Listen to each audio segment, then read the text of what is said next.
champagne and it tastes like Coca-Cola. C-O-L-A, Cola. She walked up to me and she asked me to dance. I asked her her name and in a dark brown voice she said Lola. L-O-L-A, Lola. La la la la Lola.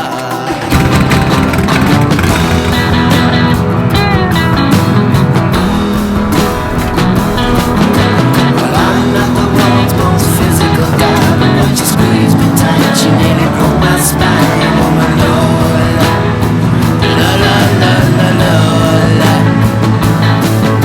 Well, I'm not dumb, but I can't understand why she walked like a woman but talked like a man. Good morning, you beautiful people. If you guys are new here, my name is Riley Montley. I live out of my 1986 Volkswagen Vanagon Synchro, triple lock, 4-wheel drive, amazing van, going all over the country with it this year, hopefully. But I need you guys' help. If you guys can comment and subscribe if you like the video and like the video, it does a huge service to me. It helps out a lot with the videos. I only bring it up because only about 3% of the people who watch my videos are actually subscribed. So if you're already watching, YouTube's recommending them, hit that subscribe button. It helps me out a whole bunch. All right, that's my spiel. Thank you guys. It's time to go up this muddy ass hill.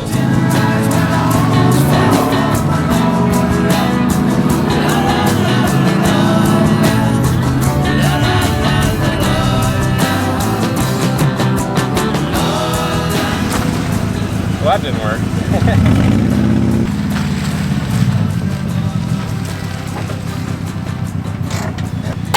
I didn't make it up the hill, but it's like, if I really gunned it, I could have, but you gotta be careful whenever you're by yourself. Anyways, we gotta stop playing around in the mud. I got one of the best national parks in the world to go explore.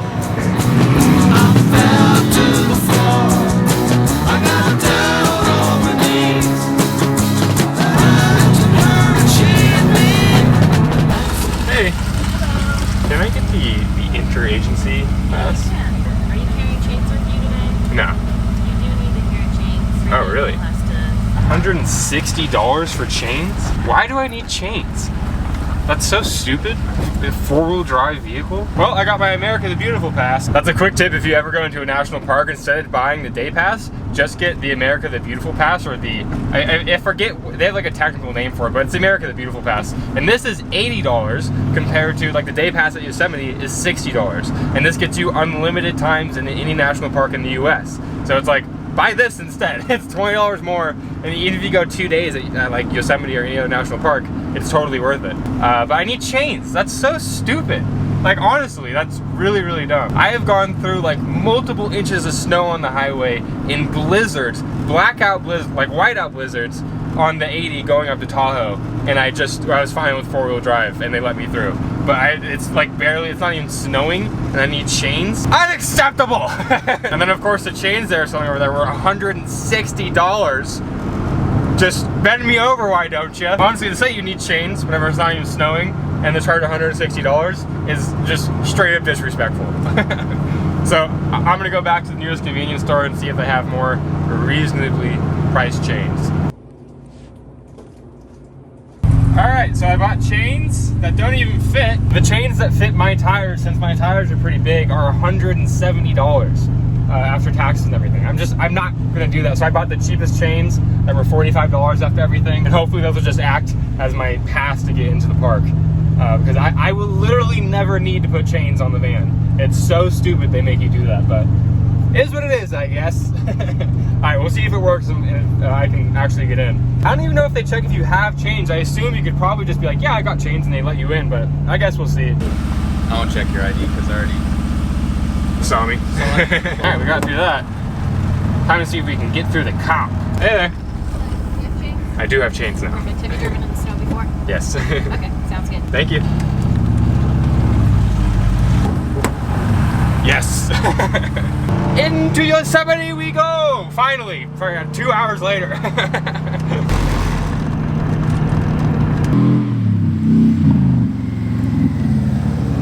To be fair, the conditions are pretty bad out here, but still a little dumb.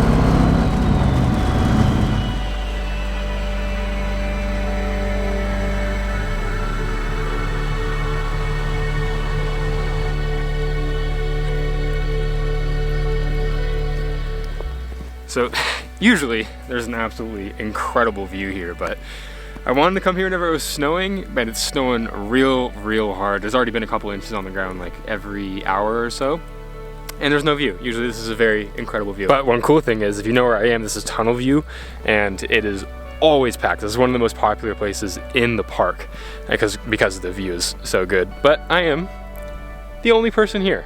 First time that's ever happened. Kind of crazy. It's really cool, actually. It'd be cooler if there was a view, but being in Yosemite with Tunnel View all to myself and absolutely just dumping snow, it's pretty cool. I don't want all the snow to melt whenever I go inside and get me all wet. I've never actually camped in Yosemite because it takes a lot of planning. You gotta like do it months in advance for the most part.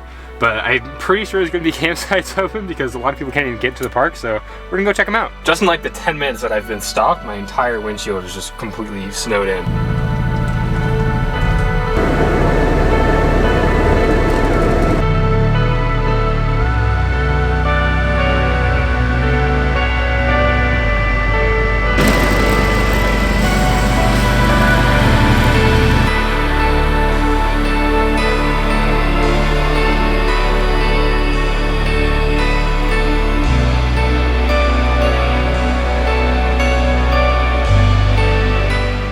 Just how absolutely incredible is this? You can kind of just barely see the mountain up there, but pretty much just me out here, and this is just outstanding beauty. It's so cool.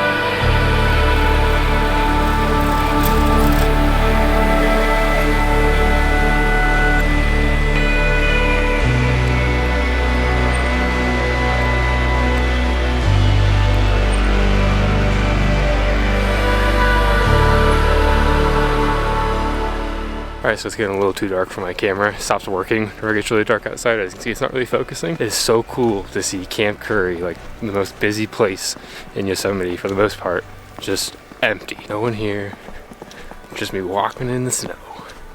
Look at that. That's a convenience store, not a soul. Back to the nice warm van. I don't know if you guys can tell, but I am not in the correct attire for snow, for freezing temperatures, even at that. Campsite number 72, bring me home.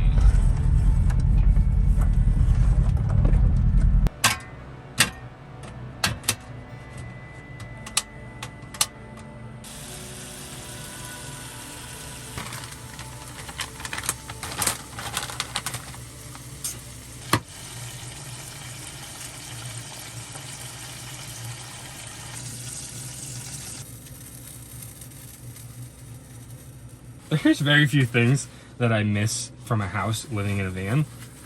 One of the few things is having warm water to clean stuff. It's so hard to clean stuff in a van, especially whenever it's below freezing outside. My water tank gets cold. It's so hard to, anything with grease, with fat, you get it cold, it just coagulates and becomes like a, you know, like a crayon almost, and it's impossible to clean. If I could have warm water and guaranteed showers, I could do this forever, literally forever. I mean, I have gotten everything clean. You gotta wipe it down, then you gotta paper towel it down, then you gotta wash it off. And blah, blah, blah, blah. Anyways, this is like my favorite national park that I've been to so far. I've been to Glacier National Park too, and that was pretty freaking incredible. But what is your guys' favorite national park that you've been to? Now that I have the pass and I can go to any of them in the US, and I have chains, so hopefully they'll allow me in if it's snowing, I can go to literally any national park for free. Or I guess using the pass, which was 80 bucks. Yeah. Let me know you guys' national park recommendations down below. I've been to Glacier, Yosemite, obviously, Yellowstone, a lot of the ones near the West Coast, but that's about it. So I am very open to any suggestions because they're just very incredible. Especially Yosemite. Yosemite's magical, I'm telling you. Oh, Moab. Moab was probably my favorite, my number one. Just because the off-roading is out of this world. Yosemite's probably number two. I also guess being someone with like cleanliness OCD does not go too well with van life, but I've been doing all right. Like right now I'm going into my second day of not having a shower and I'm not freaking out. A couple years ago I might not be okay, but not freaking out. It's cold too, so I'm not sweating, so that's a big part of it. But I am surviving and it is warm in here. My outside thermometer isn't working too well. I believe it's like 27 degrees right now or 26 degrees outside. but the inside one does seem to be working, 60 degrees, and the heater's right in front of me, so I am nice and toasty. So it's kind of cool. Like I said earlier, my temperature thermometer for the outside, there's like a little thing that sits out there. I believe it's wet, and I think what's happening is that there's a little bit of moisture on the actual like end of the sensor, and it keeps freezing. The actual temperature reading from that sensor will not go below freezing, because a lot of people don't know this, but the act of freezing is actually an exothermic reaction. It gives off energy. So if you have a temperature probe keep freezing, it's going to try to drop below freezing, and then the water is going to freeze on it more, and then it's going to come back up to just above freezing, which is pretty cool that we're seeing that in real time, 33 degrees, while I believe it's like 25 degrees outside right now. I'll throw a picture on the screen right now where it is. Yeah, a little science class, I guess, in my video. Freezing is an exothermic reaction. It's kind of weird, kind of funky. So I just took a screenshot of the weather for that last clip, and I didn't realize it's blizzarding outside. It's so sick. So I'm going to check it out real quick. Oh, look at that. Whoa, that's so cool. This is coming down. Look at that. Already like, what is that, 2 inches of snow since I've been parked here over the last 2 hours? That is so cool. Oh man, I can't wait for tomorrow.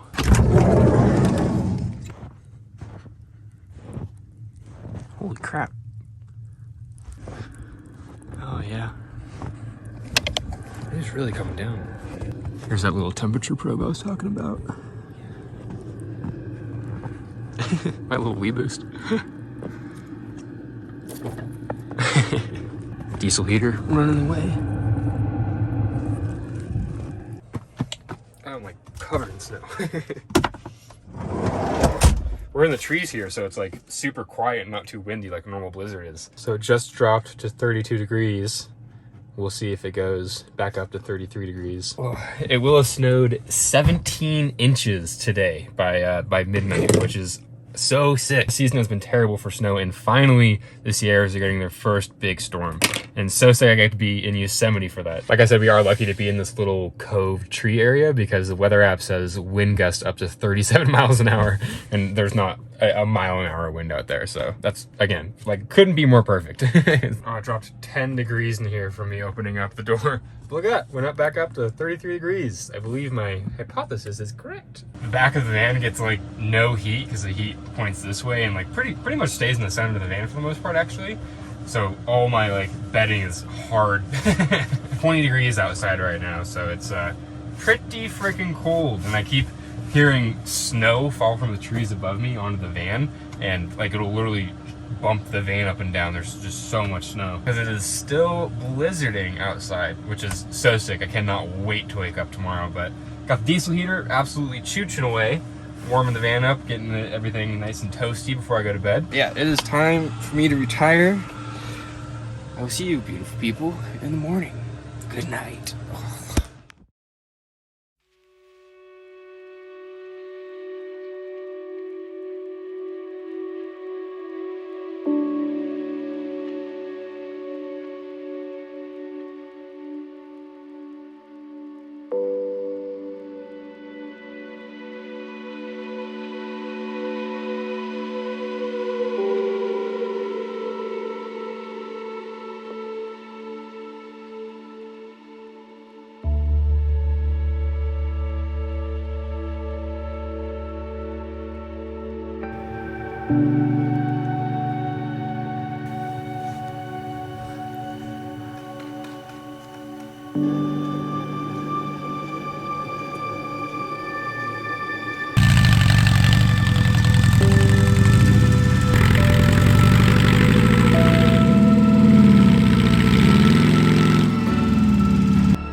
Now that is the kind of view I'm talking about. All right guys, we had some struggles getting into Yosemite yesterday, bought the stupid frickin' chains, but we got in. I got to experience this place during just dumping snow and then Bluebird the next day, and that's been on the bucket list for a while, and it's absolutely amazing. So incredibly glad I was able to do that. But yeah, thank you guys very much for watching. Again, subscribe, like, comment your favorite places, your favorite national parks that you've been to or want to go to, and I'll see you guys in the next video. Thank you for watching. Bye-bye!